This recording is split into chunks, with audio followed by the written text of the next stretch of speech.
Subscribe करें और bell दबाएं ताकि कोई खबर रह न जाए।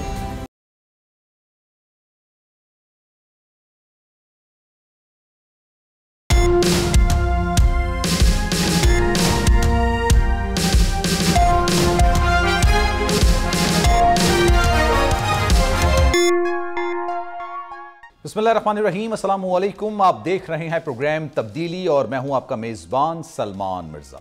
जनाब, एक तरफ पाकिस्तान में जनरल इलेक्शन का ऐलान होते ही मुख्तलिफ सियासी जमातों की जानिब से इंतखाबी सरगर्मियों का ऐलान कर दिया गया, तो वहीं निगरान वजीर आजम अनवारुल हक काकड़ भी शफाफ इलेक्शन की यकीन दहानी करा रहे हैं। अमरीकी मीडिया को इंटरव्यू के दौरान निगरान वजीर आजम का कहना था कि चेयरमैन पाकिस्तान तहरीक इंसाफ समेत जेल काटने वाले पार्टी के सैकड़ों अराकीन के बगैर भी इंतखाबात हो सकते हैं। जेल काटने वाले पीटीआई अराकीन तोड़फोड़ और जलाओ घिराव की गैर कानूनी सरगर्मियों में मुलविस थे।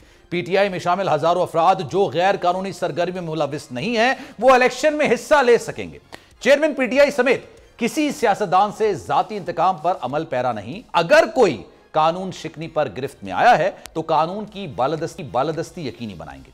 इंतखाबात फौज या निगरान हुकूमत ने नहीं, इलेक्शन कमीशन ने कराने हैं। दूसरी तरफ जनाब, पाकिस्तान पीपल्स पार्टी ने जारहाना अंदाज में मुस्लिम लीग नून पर हमले शुरू कर रखे हैं, तो वहीं मुस्लिम लीग नून के कायद मियां मोहम्मद नवाज शरीफ की जानिब से भी सख्त बयानिया अपनाया जा रहा है। गुज़िश्ता दिनों बड़े मियां साहब की दावत पर छोटे मियां साहब अचानक दोबारा लंदन पहुंच गए और वहां गुफ्तगू भी की। नवाज शरीफ से बाकायदा तौर पर मुलाकात और अहम अमूर पर गुफ्तगू हुई।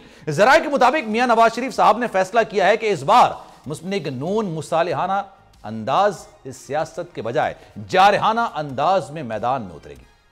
नवाज शरीफ ने वाज़ेह किया कि पार्टी कड़े एहतसाब का जारहाना बयान लेकर ही इंतखाबी मैदान में कदम रखेगी। उन्होंने कहा कि मुल्क के साथ खिलवाड़ करने वालों का एहतसाब किए बगैर पाकिस्तान को आगे नहीं ले जाया जा सकता। लंदन में मौजूद कई रहनुमाओं ने मियां नवाज शरीफ के मौक़िफ़ की खुल की हिमायत की और पार्टी के अंदर और बाहर से इस बयानिए की सख्ती से मुखालफत भी की जा रही है। मुस्लिम लीग नून ने इलेक्शन से मुतालिक बयानिए और मंशूर के लिए कमेटी बनाने का फैसला भी किया है और तमाम सीसी मेंबरान से तजावीज़ तलब कर ली हैं, जो 7 रोज के अंदर अपनी तजावीज़ नवाज शरीफ के हवाले कर देंगे। जबकि कुछ दिनों पहले पाकिस्तान पीपल्स पार्टी के चेयरमैन बिलावल भुट्टो जरदारी की जानिब से लेवल प्लेइंग फील्ड को लेकर मुस्लिम लीग नून को सख्त तनकीद का निशाना बनाया, तो मियां नवाज शरीफ ने पार्टी रहनुमाओं को जवाबी वार करने के बजाय मुकम्मल खामोशी इख्तियार करने पर मजबूर कर दिया था। आखिर नून लीग किस तरह की सियासत कर रही है? एक तरफ मुसालिहाना अंदाज में खामोश रहने का दर्ज दे रही है, तो दूसरी तरफ साहब ने मुसालिहा अंदाज सियासत के बजाय कड़े एहतसाब और जारहाना अंदाज में इंतखाबी मुहिम चलाने का भी फैसला कर लिया है। तो जनाब, इन तमाम चीज़ों पर आज बात करेंगे। राना मुबशिर साहब इस वक्त हमारे साथ मौजूद हैं, किसी तारुफ के मोहताज नहीं है, हमारे उस्तादों में से एक हैं, और मुजम्मिल साहब ने भी हमें ज्वाइन कर लिया, सीनियर तज्ज़ियेकार हैं। उनसे ज़रा गुफ्तगू का सिलसिला आगे बढ़ाते हैं और आगे चल के फैसल करीम कुंडी साहब भी हमें ज्वाइन करेंगे। राना साहब अस्सलाम वालेकुम सर, क्या हाल है सर? अल्लाह का शुक्र, आप सुनाएं, आप खैरियत से? अल्लाह का एहसान है सर, कर्म मालिक का। सर ये बताइएगा, अभी तो मैं सबसे पहले निगरान वजीर आजम के बयान की बात करूं। उन्होंने खास तौर पर पाकिस्तान तहरीक इंसाफ के सरबरा का जिक्र किया कि उनके बगैर भी इलेक्शंस हो सकते हैं। सर ये उनका अंदाजा है या इसको मैं खबर के तौर पर लूं? अगर सीरियसली देखा जाए और प्राइम मिनिस्टर को, केयरटेकर प्राइम मिनिस्टर को अगर सीरियसली लिया जाए तो मेरे ख्याल में ये बहुत बड़ी खबर है। और इट ऑल डिपेंड्स नाउ कि केयरटेकर प्राइम मिनिस्टर काकड़ साहब जो है वो अपनी बातों पर कितना कायम रहते हैं। अगर इस खबर पे, यानी कि ये जो उन्होंने इंडिकेशन दी है, जिस तरफ निशानदेही की है, अगर इसी पे वो कायम रहते हैं तो it's a big news. That means कि जनाब पीटीआई इलेक्शंस में होगी, बल्ला बैलेट पेपर पर होगा और पीटीआई चेयरमैन इलेक्शन नहीं लड़ सकेंगे। ये जो काकड़ साहब ने कहा है उससे तो मुझे ये समझ आती है। और अगर इसी तरह ही है तो देन इन लोगों को, यानी कि पीटीआई वालों को जो स्ट्रेटजी इन्होंने बनाई हुई है वो ये बनाई हुई है कि जितने भी वुकला हैं, वुकला हजरात जितने भी हैं, उनको ज्यादा से ज्यादा टिकट दिए जाए, जो भी दे टिकट उनको टिकट दिए जाए और वो जनाब वो इंगेज करके रखे इलेक्शंस में वुकला ज्यादा से ज्यादा। अब उनकी स्ट्रेटजी ये है कि अगर वुकला के साथ अगर धांधली होती है, पीटीआई की स्ट्रेटजी है कि अगर वुकला के साथ धांधली होती है तो it can turn into a agitation, ठीक है। तो वो अगर देखा जाए तो ये मतलब कि इट्स स्ट्रेटजी उनकी ये है, वुकला के साथ धांधली होती है, वुकला बाहर निकलेंगे, वो जनाब एक कैंपेन बन जाएगी, वो एक एजिटेशन बन जाएगी। So this is exactly what they are trying to do right now. This is the inside के ज्यादा से ज्यादा वुकला को दिए जाए टिकट, या फिर इंडिपेंडेंट्स को दिए जाए। इंडिपेंडेंट्स को टिकट तो नहीं मिलेंगे, लेकिन इंडिपेंडेंट लड़े वो इलेक्शन और उसके बाद वो शामिल हो जाए पीटीआई के अंदर। So this is the strategy which they have right now in their at the back of their minds. Let's see how it works. But then again, once again coming to Kakar की स्टेटमेंट जो है, prime minister caretaker prime minister की जो statement है, उसको I will take it seriously until unless he backs out from his statement, but right now I will take it seriously. But sir, if that's so, जो काकड़ साहब ने कहा है और इसको हम खबर के तौर पर लेते हैं राणा साहब, और आने वाले वक्तों में, ज्यादा दूर की बात नहीं है, 2-3 महीने में इस बात का अंदाजा हो जाएगा कि इलेक्शंस जब होंगे तब तहरीक इंसाफ के सरबराह उसमें पार्ट ले सकेंगे या नहीं ले सकेंगे। लेकिन अगर नहीं ले सके तो आपको नहीं लगता इसका बिला वास्ता फायदा पाकिस्तान तहरीक इंसाफ को ही होना है? क्योंकि लोग तहरीक इंसाफ के सरबराह को देख के वोट डालेंगे अगर डालना हो, या उनके जो पैरोकार हैं, उनके जो फैंस हैं, और उसमें एक सिंपैथी का एलिमेंट भी आ जाएगा। It can go either ways. ये दो धारी तलवार है, इसको ऐसे ले सकते हैं हम कि सिंपैथी वोट तो पड़ेगा या नहीं पड़ेगा वो तो उस दिन पता चलेगा जिस दिन इलेक्शन होंगे। लेकिन अगर उनका चेयरमैन जो है, पीटीआई का चेयरमैन, अगर खुद नहीं होते वहां पे इलेक्शंस के अंदर, खुद एक्टिवली पार्टिसिपेट नहीं करते, तो वो उनके इतना उनकी फेवर में, पीटीआई की फेवर में नहीं जाएगा। I personally think so. ठीक है, सिंपैथी वोट होता है, सब कुछ होता है, लेकिन देन अगेन जैसे वोट जो है मियां नवाज शरीफ का है, मुस्लिम लीग नून में अगर देखा जाए, तो मर्जी आ जाए, वोट जो है मियां मोहम्मद नवाज शरीफ का है, मियां मोहम्मद नवाज शरीफ को वोट पड़ेगा। इसी तरह वोट जो अगर देने वाले जो हैं, जो उनके डाई हार्ड वर्कर है पीटीआई के, उन्होंने वोट देना है पीटीआई के चेयरमैन को। सो अगर वो पीटीआई के चेयरमैन को वोट देना और पीटीआई का चेयरमैन वहां पे नहीं है और उसके कैंडिडेट्स हैं, ठीक है, उसको वोट पड़ेगा उनके कैंडिडेट्स को, लेकिन उस तादाद में शायद ना पड़ सके जिस तादाद में अगर वो खुद एक्टिवली पार्टिसिपेट करे चेयरमैन पीटीआई, उस वो डिफरेंट सिचुएशन होगी, ये different situation. That's a point sir, बहुत वैलिड पॉइंट है। मुजम्मिल साहब ये बताइएगा सर, पीटीआई का जो, या आप ये कह लें कि पीटीआई के सरबराह का जो फॉलोअर है, वो इस तरह से है कि डाई हार्ड फैन टाइप के हैं कि भाई जब पीटीआई के सरबराह ने कुछ कह दिया, आंखें बंद करके बाहर निकल गए, तोड़ फोड़ भी करेंगे, कुछ भी करेंगे, वो उस तरह के फॉलोअर हैं। बहुत कम ही लोगों को ये आप समझ लें कि एहसास हासिल होता है कि लोग उनको इस तरह से फॉलो करते हैं, चाहे वो सही कह रहे हो उनके रहनुमा या गलत कह रहे हो। लेकिन इफ दैट सो, जो इस वक्त काकड़ साहब ने बयान दिया, अगर इसको मैं खबर के तौर पर लेता हूं, तो आपको क्या लगता है कि लोग तहरीक इंसाफ के सरबराह को, उनके फॉलोअर्स खास तौर पर, उनके वोटर्स खास तौर पर पाकिस्तान तहरीक इंसाफ के सरबराह को देखना चाहते हैं, या अगर वो नहीं भी हुए, उनकी जगह किसी को भी नॉमिनेट किया जाएगा तो उनको वोट पड़ जाएगा? देखें, काकड़ साहब ने एक कानूनी पोजीशन को एक्सप्लेन किया है। जब नवाज शरीफ डिस्क्वालीफाई हो गए थे और कन्विक्ट हो गए थे, तो सेनेट के इलेक्शंस में उन्होंने शेर के निशान का जब टिकट दिया तो उनके उम्मीदवारान से शेर का निशान छीन लिया गया था कि कन्विक्ट आदमी जो है वो निशान पार्टी चेयरमैन नहीं हो सकता, सरबराह। बेनजीर भुट्टो भी इससे गुजरी और उनको मखदूम पीपल्स पार्टी पार्लियामेंटेरियन बनानी पड़ी, और उसमें मखदूम अमीन फ़हीम को उन्होंने चेयरमैन बनाया इलेक्शन लड़ने के लिए, क्योंकि खुद कन्विक्ट हो गई थी और डिस्क्वालीफाई हो गई। सही है। आज इमरान खान कन्विक्ट और डिस्क्वालीफाइड है, तो उन्हें अपनी या तो पार्टी की चेयरमैनशिप किसी को देनी पड़ेगी अगर बल्ले के निशान ने इलेक्शन में रहना है, और अगर वो कहते हैं कि मेरे अलावा पूरे पाकिस्तान में कोई आदमी ऐसा नहीं है जो पीटीआई का चेयरमैन बन सकता है और सिर्फ मैं ही एक इंसान हूं जो पीटीआई का चेयरमैन बन सकता हूं, फिर मुझे लगता है बल्ले का निशान भी बैलेट पे नहीं होगा, क्योंकि ये कानून है, लॉ ऑफ द लैंड है, और ये कोई पीटीआई स्पेसिफिक कानून नहीं है। इस कानून से पाकिस्तान की दो बड़ी सियासी जमातें गुजरी हैं और उन्होंने इसमें से गुजरने का एक रास्ता हमारे सामने रखा है कि अगर पार्टी को इंतखाबी अमल में रखना है तो फिर आपको अपना लीडर माइनस करना पड़ता है, और अगर आप ये समझते हैं कि हम लीडर माइनस नहीं कर सकते तो फिर पार्टी भी माइनस हो जाती है। मेरे ख्याल में काकड़ साहब ने एक लॉ पोजीशन को एक्सप्लेन किया है कि चूंकि उनको सजा हो गई है, वो सजा मुअत्तल भी हो जाए तो 5 साल की नाअहली बरकरार रहेगी, और अगर नाअहली बरकरार रहेगी तो वो इलेक्शन नहीं लड़ सकते। ये कानून है पाकिस्तान का। आप कल कानून बना दें कि सजा याफ्ता आदमी इलेक्शन लड़ सकता है, इस मुल्क में कोई नाअहली नहीं होगी, जरूर सभी लड़ सकेंगे। तो जब तक ये कानून मौजूद है, अगर सवाल होगा वजीर आजम से तो वो कानून के मुताबिक जवाब देगा। तो मुझे तो इसमें खबर वाली कोई बात नहीं लगी, क्योंकि मेरे सामने माजी मौजूद है कि माजी में जब सियासतदानों को सजाएं हुई हैं, नाअहल हुए हैं, उन्होंने अपनी सियासी जमातों को इंतखाबी मैदान में रखने के लिए जो रास्ते बनाए हैं वही कानूनी रास्ते हैं जो चेयरमैन पीटीआई को बनाना होंगे। अगर नहीं बनाएंगे तो फिर आप कह सकते हैं कि उनकी स्ट्रेटेजी क्या हो सकती है? जो आपने पॉइंट रखना वो बिल्कुल वैलिड है। उनकी स्ट्रेटेजी क्या हो सकती है? या तो जैसे मैंने कहा ना कि बहुत जिद्दी टाइप का उनका वोटर है वो, या तो अभी तक तो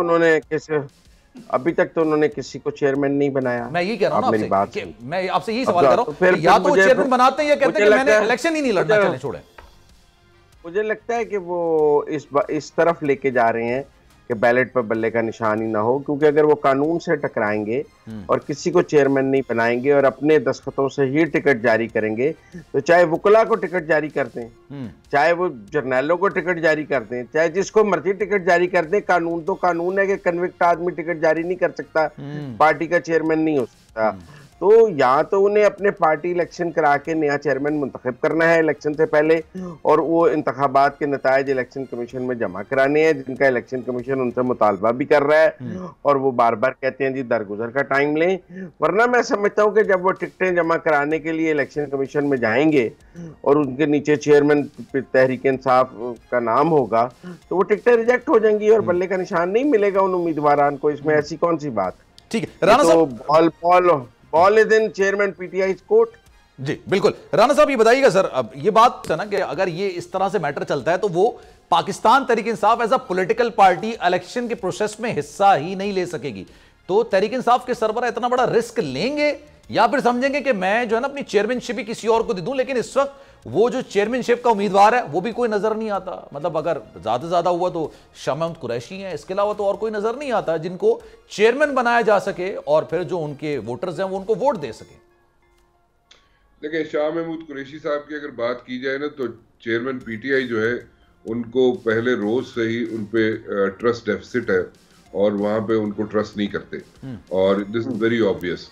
और ये कई मरतबा देखा भी जा चुका है कि वहां पे शाह महमूद कुरैशी के नाम पे उनको ट्रस्ट नहीं है पीटीआई के चेयरमैन को, और मेरा नहीं ख्याल कि वो उनको बनाएंगे और अपनी पार्टी जो है उनके हवाले कर देंगे। हाँ, एक बात जरूर है कि 2 नाम उन्होंने रखे हैं किसी के पास, अपने एक करीबी साथी के पास, और 2 नामों पे हो सकता है कि कोई इत्तेफाक हो जाए। अच्छा।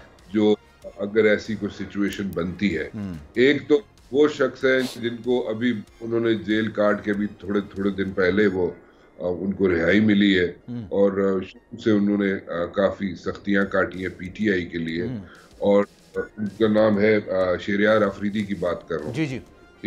और एक और शख्सियत है जो कि अंडरग्राउंड है फ्रॉम डे 1, और वो उन्होंने यहाँ पे शायद मुल्क के अंदर नहीं है, किसी पड़ोसी मुमालिक शायद। तो इस वो 2 नाम उनके जहन में हैं, और अगर उस पे बाकी लोग भी इत्तेफाक कर जाए तो फिर शायद हो सकता है कि जनाब उनको। मुराद सईद का जिक्र तो नहीं कर रहे सर आप?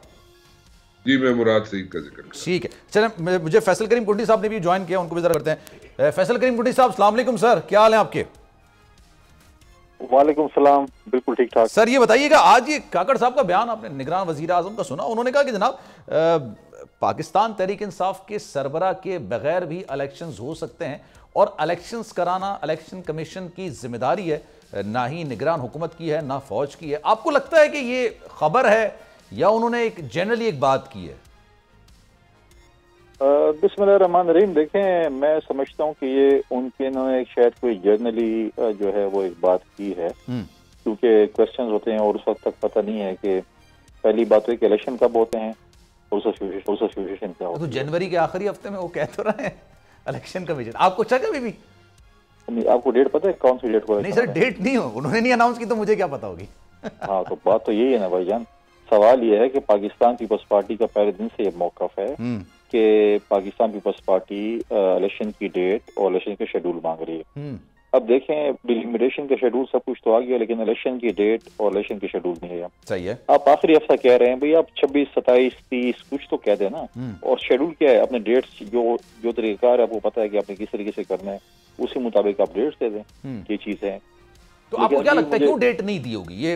हमें तो अभी कुछ दाल में बहुत सी चीजें काली नजर आ रही हैं। मसलन तो अगर देखें, अगर डेट नहीं दे रहे तो भाई देखें, अभी तक हमारे पार्टी के चेयरमैन का यही प्रेशर था कि आप डेट दें, आप साल बाद की देते हैं, आप 6 महीने बाद की देते हैं, आप 2 महीने बाद की देते हैं, हम तो कहते हैं आइन के मुताबिक दें।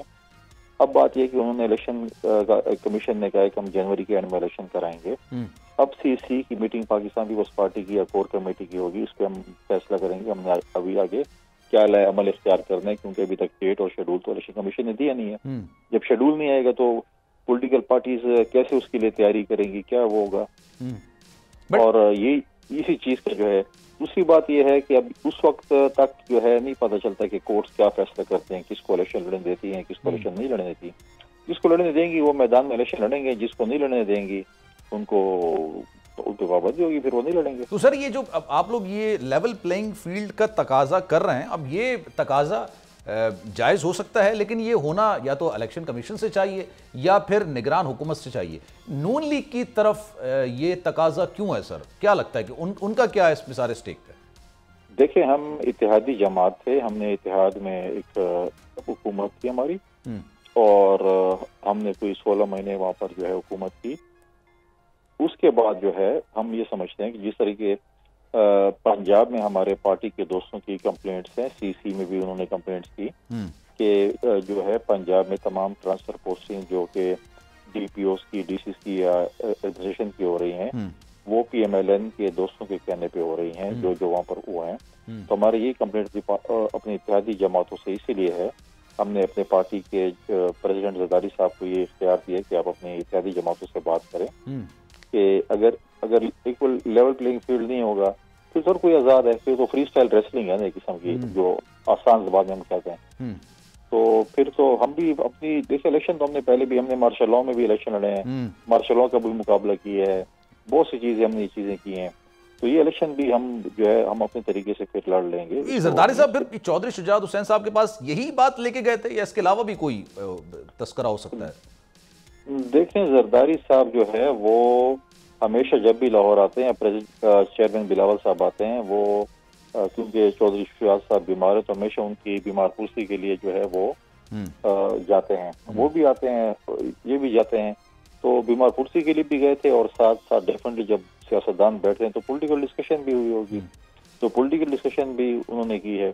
मुझे उस पॉलिटिकल डिस्कशन का पूरा इल्म नहीं है कि क्या हुआ होगा, क्योंकि मैं मौजूद नहीं था, तो डेफिनेटली कोई बातचीत की होगी उन्होंने।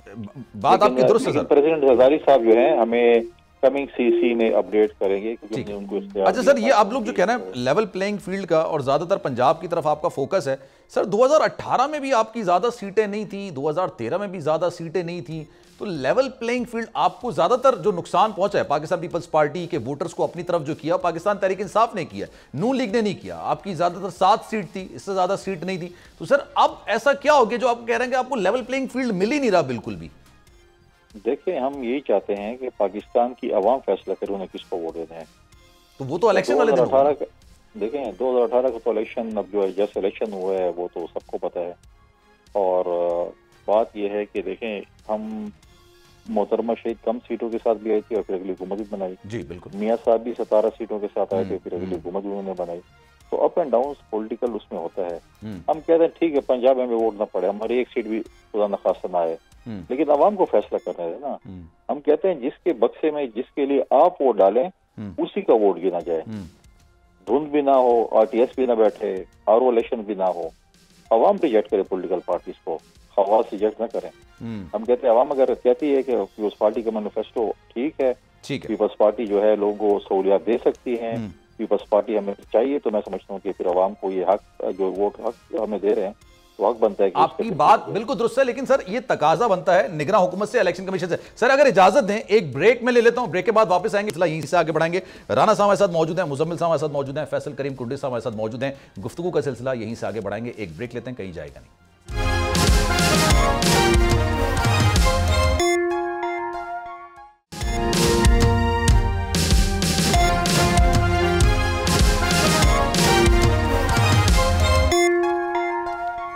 वेलकम बैक जनाब, प्रोग्राम एक बार फिर से खुशामदीद कहते हैं। हमारे मेहमान इस वक्त हमारे साथ मौजूद हैं, गुफ्तगू का सिलसिला आगे बढ़ाते हैं। राना साहब ये बताइएगा, ये नवाज शरीफ साहब ने जो अचानक से ये मुज़ाहमत की बात कर दी है, मुज़ाहमत करेंगे भाई, ये जिन लोगों ने तहरीक इंसाफ के सरबराह को लॉन्च किया था उनका एहतसाब किया जाएगा। What do you think, it will favour Muslim League Noon और नॉट? बयानिया है और कोशिश की जा रही है कि इसको बेचा जाए और दैट्स ऑल। बाकी तो आई डोंट थिंक सो कि इसके अंदर कोई प्रैक्टिकली ये कुछ किया जा सकता है, इसमें मेरा नहीं ख्याल। और अगर करना होता तो फिर ना तो उनको जब एक्सटेंशन में साथ मिलके एक्सटेंशन दी थी नून ने, उस वक्त भी मत देते, और उसके अलावा जनाब जिस तरीके से उनको हेल्प आउट करते रहे हर जगह पे, मैं former chief of army staff की बात कर रहा हूँ, उसमें साथ खड़े रहे, मुज़ाकरात करते रहे, साथ खड़े रहे, मिलते जुलते रहे। आज भी अगर देखें तो एक संतरी खड़ा हुआ वहां पे, उस संतरी को पार करके दिखाते, मेरा नहीं ख्याल। This is all मियर election statements जो कि लोग बाय करने के लिए दी जाती हैं ताकि लोग जरा थोड़ा सा जोश में आ जाए और लोग समझें कि जनाब जो तगड़े लोग हैं ये लोग। सो इस तरह का बयानिया होता है, but practically I don't think so कि इसमें कोई practically it can not happen. थोड़ी देर पहले मैं तलाल चौधरी साहब की गुफ्तगू सुन रहा था, उन्होंने कहा ऐसी गुफ्तगू हुई नहीं है, हमने तो कानूनी पहलुओं पर बात की है, हमने तो एहतसाब किया, हम तो पाकिस्तान को मसाइल से निकालने की बात कर रहे हैं, हमने जो बयानिया बनाना है, आवाम जो महंगाई की चक्की में इस वक्त पिस रहा है उससे निकालने का बयानिया बनाना है। ऐसा लग रहा है कि सर ये बयान देने के बाद या तो इसको कवर अप करने की कोशिश की जा रही है, वही वाली बात कि गुड कॉप और बैड कॉप खेला जा रहा है।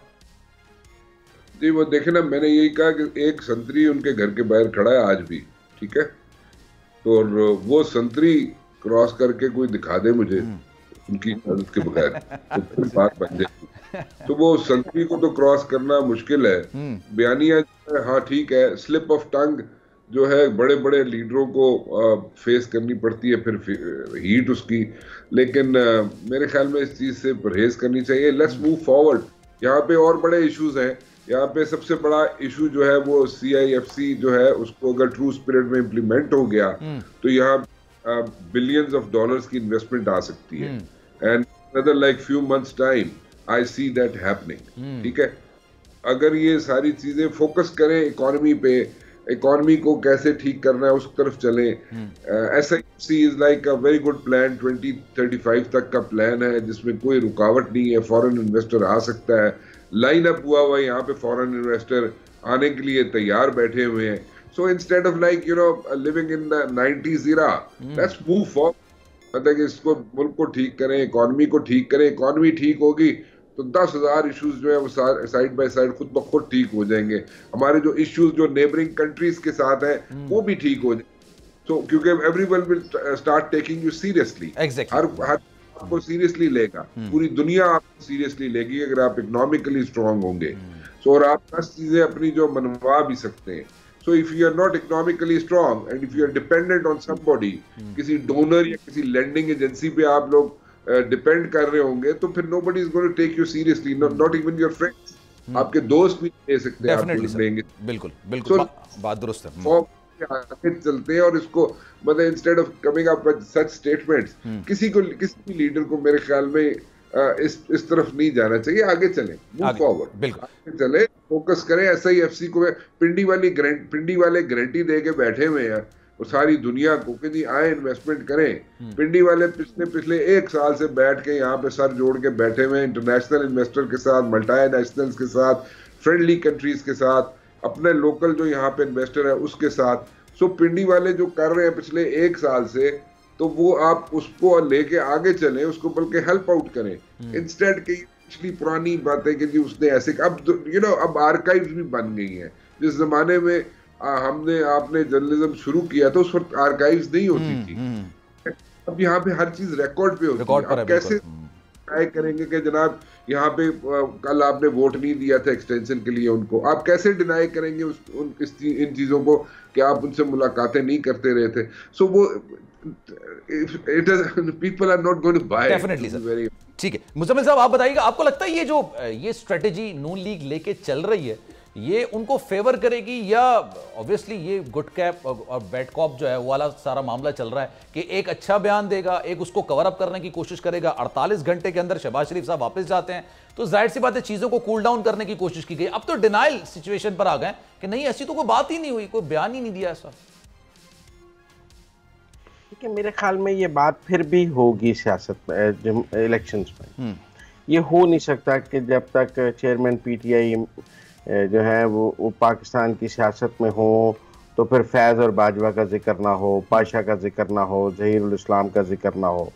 ये वैसे ही है जैसे आईजीआई बनाने पर हमीद गुल का जिक्र ना हो।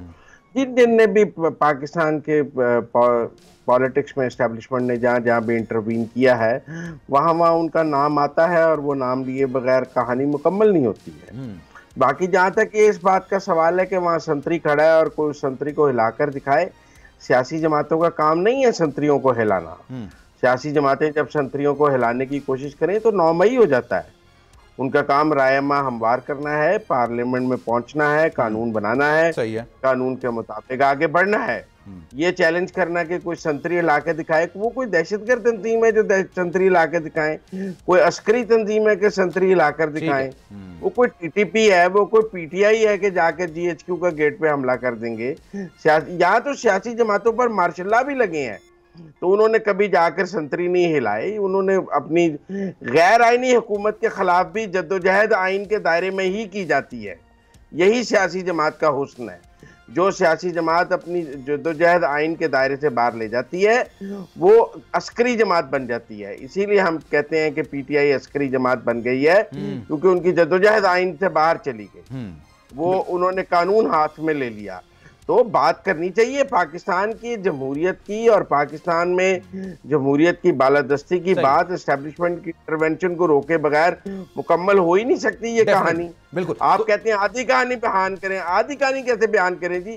दरमियान में फिल इन दी ब्लैंक्स लगा दें, डॉट डॉट डॉट ये नाम नहीं लेना, डॉट डॉट डॉट ये नाम नहीं लेना, नाम लिए जाएंगे। मैं नहीं समझता कोई कूल डाउन इफेक्ट हो सकता है। आगे बढ़ना चाहिए, बिल्कुल बढ़ना तो बढ़ना चाहिए, लेकिन जो कहा बढ़ना है, लेकिन तारीख को खत्म भी तो नहीं कर सकते। चले, ये जो बयान इन्होंने बनाया है बिल्कुल दुरुस्त बात है। मैं जरा ये फैसल साहब से भी पूछ लेता हूं कि क्या इनका भी पॉइंट ऑफ व्यू, क्योंकि 2018 के अंदर ये अक्सर सियासी जमातें जिसमें पीपल्स पार्टी भी शामिल है, नून लीग भी शामिल है, ये कहते हैं जनाब तहरीक इंसाफ के सरबराह को लॉन्च किया गया था, ये एक प्रोजेक्ट था जो कि नाकाम हो गया और उसकी कीमत पाकिस्तान ने अदा की है। और उस वक्त जब 2018 के इलेक्शंस के रिजल्ट्स आए थे तब नून लीग ने बॉयकॉट कर दिया था इस असेंबली का, जो कि उस इलेक्शंस के बाद वजूद में आ रही थी। लेकिन जरदारी साहब ने कहा नहीं, बॉयकॉट नहीं करना चाहिए, हमें निजाम के अंदर रह के निजाम को तब्दील करने की कोशिश करनी चाहिए। फैसल साहब, अभी भी आप समझते हैं ये जो नवाज शरीफ साहब का बयान आया है कि हम साबिक डीजीआई के खिलाफ कार्रवाई करेंगे, एहतसाब की, साबिक डीजी आर्मी चीफ के खिलाफ और साबिक चीफ जस्टिस के खिलाफ, डू यू रियली थिंक कि पीपल्स पार्टी का भी पॉइंट ऑफ व्यू ऐसा ही है कमोपेश?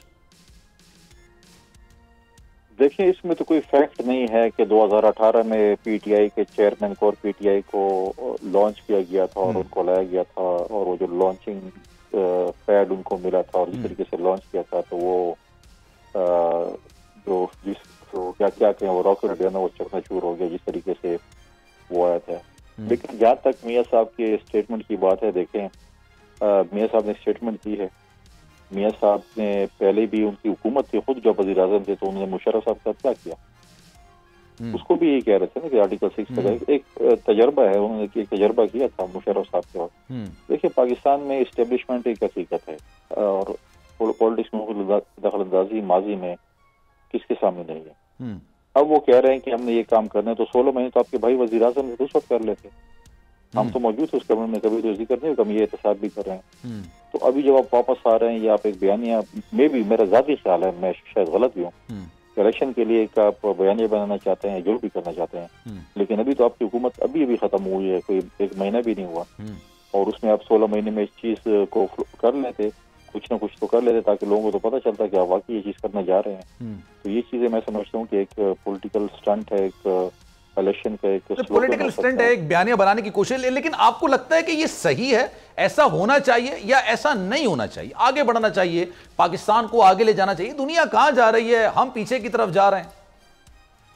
नहीं देखें, अगर एक चीज तो पाकिस्तान में आपको देखना पड़ेगा कि तमाम इदारों को अपने जुरिस्डिक्शन में रहकर काम करना पड़ेगा और आप आगे बिल्कुल जाएंगे, लेकिन आपको पीछे भी देखना पड़ेगा कि हमारी गलतियां क्या हैं, हमारी माजी कोताहियां क्या। ठीक है, हम ये नहीं कहेंगे कि हम जो है ना पुराने चीजें उखाड़ें, लेकिन हमें ये भी देखना पड़ेगा कि हमें आगे की कमिटमेंट करनी पड़ेगी कि अगर इस्टेब्लिशमेंट, पॉलिटिशियन, हमारे जो अदलिया है, सारे जो इदारे हैं, अगर जुरिस्डिक्शन में रहकर काम करें तो मैं समझता हूँ कि पाकिस्तान आगे बढ़ सकता है। लेकिन यहाँ पर मसला ये है कि हर किसी को इंक्रोचमेंट करने का बड़ा शौक होता है कि हम इंक्रोच करें और आगे बढ़ें। लिहाजा मैं समझता हूँ कि इंक्रोचमेंट नहीं होनी चाहिए। एक फ्री एंड फेयर इलेक्शन होने चाहिए इस मुल्क के अंदर और जिसको भी पाकिस्तान की आवाम वोट करती है। इंक्रोचमेंट की बात आपकी बिल्कुल दुरुस्त है सर, लेकिन आपको याद होगा पाकिस्तान तहरीक इंसाफ के सरबरा का भी बयानिया यही था कि मैं एहतसाब करूंगा, जरदारी साहब का भी एहतसाब करूंगा, नवाज शरीफ साहब का भी एहतसाब करूंगा, मौलाना फजल रहमान साहब का भी एहतसाब करूंगा। एहतसाब के चक्कर के अंदर एहतसाब हुआ भी नहीं और दूसरी बात, आपने कोई कारकर्दगी नहीं दिखाई, आपने मुल्क को और पीछे कर दिया। तो अगर आप एहतसाब की तरफ बढ़ जाएंगे तो कहीं ना कहीं जाके इंतकाम की बात भी आ जाती है और उसमें सफर पाकिस्तानी अवाम करती है। आप समझते हैं ऐसा होता है? देखिए, हम बिल्कुल कहते हैं कि एहतसाब इस मुल्क में होना चाहिए, लेकिन नजरिया जरूरत के तहत नहीं होना चाहिए और इंतकाम की सूरत में नहीं होना चाहिए। पीटीआई के चेयरमैन ने कहा था कि 6 महीने में सबको टांग दूंगा जी।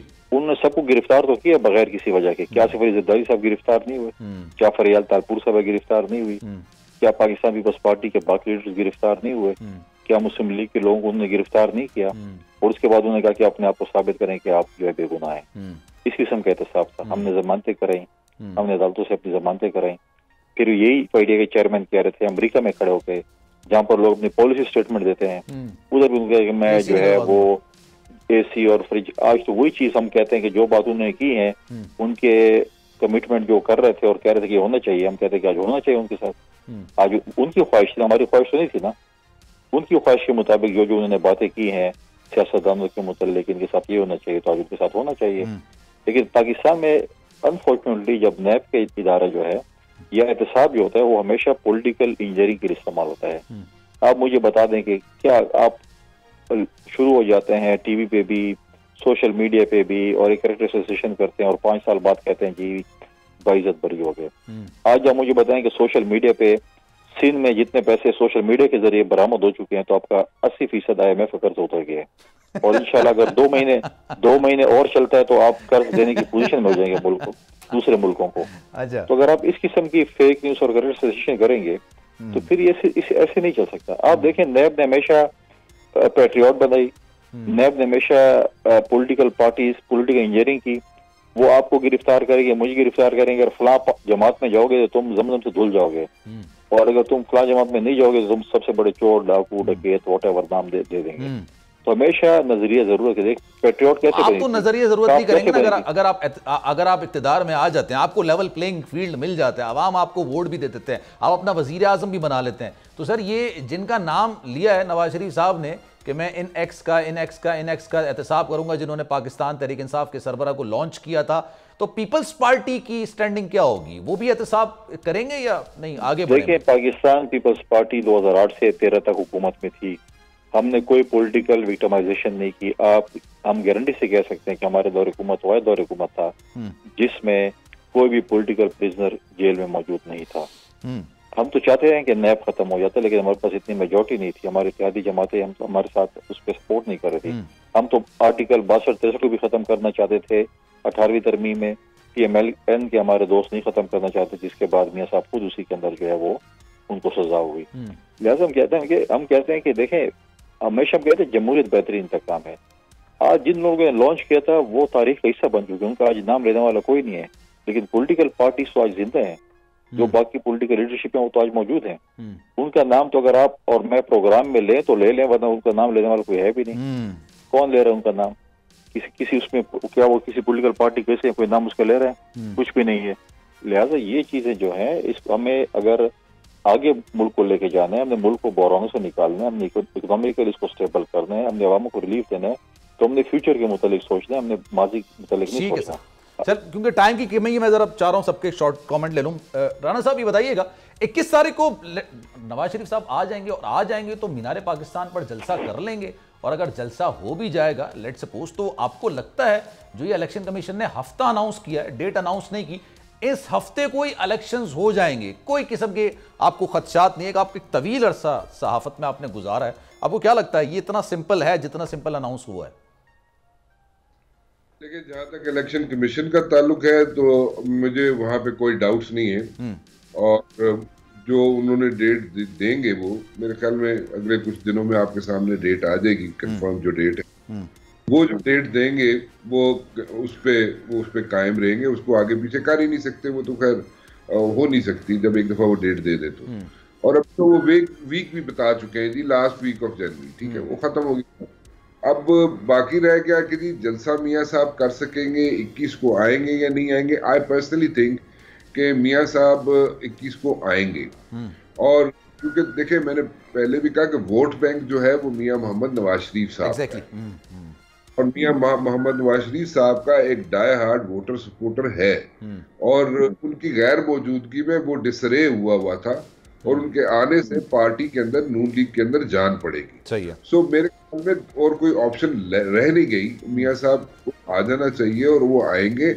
और उसके बाद जिस तरीके से मुझे लगता ये है कि नून लीग काफी हद तक मजबूत होगी, ठीक है, और उसके अंदर जो इस वक्त जो छोटे छोटे धड़े बनते हुए हमें नजर आते हैं, जहाँ से आवाजें भी आती हैं बहुत सी, सो वो आपको किसी हद तक वो भी खत्म हो जाएंगे, क्योंकि वो आके जब मिलेंगे, बैठेंगे, और उनकी एक आदत है, बड़ा अच्छा उनके अंदर एक तरीका कार है उनका, वो जाके लोगों के पास पहुंच जाते हैं। वो गए नहीं थे पीटीआई के चेयरमैन के घर, नहीं चले गए थे, वो चाहते रहे। सो उनको कोई इश्यूज नहीं है when it comes to politics. तो मियां नवाज शरीफ बड़ा अच्छा स्टांस लेते रहे, बड़े अच्छे स्टैंस लेते रहे उनके, और वो it worked, it always work. तो वो इसमें मेरे ख्याल में वो काफी हद तक डिफ्यूज होगी tension with in PTI, with in Noon league, और वो बड़ा एक इम्पोर्टेंट रोल प्ले करेंगे in the days to come, and I think he is coming. बिल्कुल। Muzammil sahab, what do you think sir? ये जी सर, कमिंग, ठीक है। तो Muzammil sahab, what do you think, 21 तारीख को नवाज शरीफ साहब की वापसी यकीनी है, जलसा भी यकीनी है, उनकी गिरफ्तारी यकीनी है या नहीं है? नहीं, मुझे तो नहीं गिरफ्तारी, वो हिफाजती जमानत ले लेंगे और उसके बाद अपील कर लेंगे, तो अपील में सजा मुअत्तल होकर अपील जो प्रोटेक्टिव बेल के लिए उनको सरेंडर करना पड़ेगा आई गेस। नहीं, वो प्रोटेक्टिव बेल बेनजीर ने भी कि जी पाकिस्तान आना है, अदालत तक आने का मौका दिया जाए, वो मिल जाती है। तो लॉ है कि आप पाकिस्तान से बाहर से आ रहे हो तो आपके लॉयर जाके उस जमाने में थी और सजा याफ्ता भी थी, उन्होंने आके ले ली। तो ऐसी कोई बात नहीं, लॉ मौजूद है, इस हवाले से बहुत क्लियर है। और वो प्रोटेक्टिव बेल ले लेंगे और लाहौर लैंड करेंगे और जलसा कर लेंगे, फिर 2 दिन बाद जाके इस्लामाबाद हाई कोर्ट पेश हो जाएंगे। ऐसी कौन सी बात है? तो मुझे नहीं लगता ऐसी कोई रुकावट है उनके आने में। और बाकी वो आपने बात की, देखिए सियासी जमातों की अपनी टाइमिंग होती है, बात करने की भी, काम करने की भी। अब कहा जाए कि बेनजीर भुट्टो ने तो जुल्फकार भुट्टो की फांसी के खिलाफ रेफरेंस सुप्रीम कोर्ट नहीं भेजा था, लेकिन आसिफ जरदारी साहब ने तो भेज दिया था। अब उसके जवाब में आप आज ये सवाल करना शुरू कर दें कि जी बेनजीर तो 2 दफा प्राइम मिनिस्टर बनी, उन्होंने नहीं भेजा था।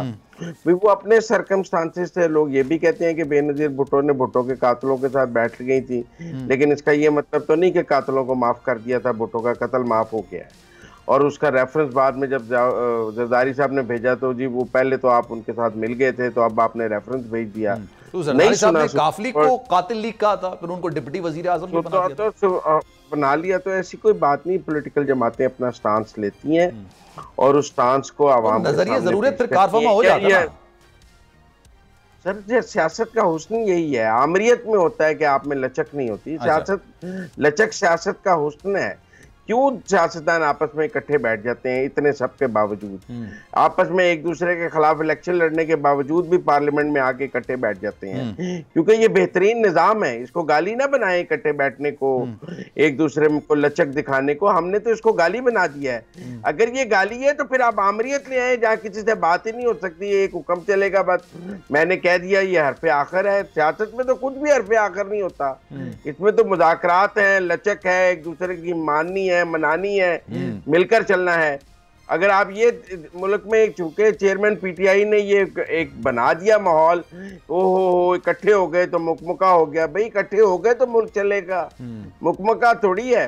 पार्लियामेंट में इकट्ठे नहीं बैठना, एक क्यों रस्म है कि जब लीडर ऑफ द हाउस, मेरे ख्याल से तहरीक इंसाफ के सरबरा इसी की कीमत चुका भी रहा है। देखिए ना क्यों ये रिवायत मौजूद है कि लीडर ऑफ द हाउस या लीडर ऑफ द ऑपोजिशन जब दोनों होंगे तो आपस में पार्लियामेंट में हाथ मिलाएंगे, एक दूसरे से मुसाफा करेंगे, वो एक दूसरे के मुखालिफ तकरीर भी करेंगे और हाथ भी मिलाएंगे। ठीक है, ये कौन सी सियासत थी कि जी उसमें हाथ नहीं मिलाऊंगा, मैं साथ वाले कमरे में रूठ के बैठ जाऊंगा, और हम सब उसको एडमायर करने लग जाते थे कि जी बड़ा स्टांस है। स्टांस नहीं था, जहालत थी, दुश्मनी थी पाकिस्तान से। ठीक है sir, thank you so much. Muzammil साहब हमारे साथ मौजूद थे। सर टाइम की किल्लत है वरना डिटेल करते। राना साहब हमारे साथ मौजूद थे और फैसल करीम कुर्डी साहब हमारे साथ मौजूद थे। आप तीनों शख्सियात का बहुत शुक्रिया। सलमान मिर्जा को दीजिए इजाजत। जिंदगी रही, सेहत रही, आपकी दुआएं रही तो इंशाल्लाह कल आपसे फिर मुलाकात होगी। ख्याल रखिएगा अपना। अल्लाह हाफिज।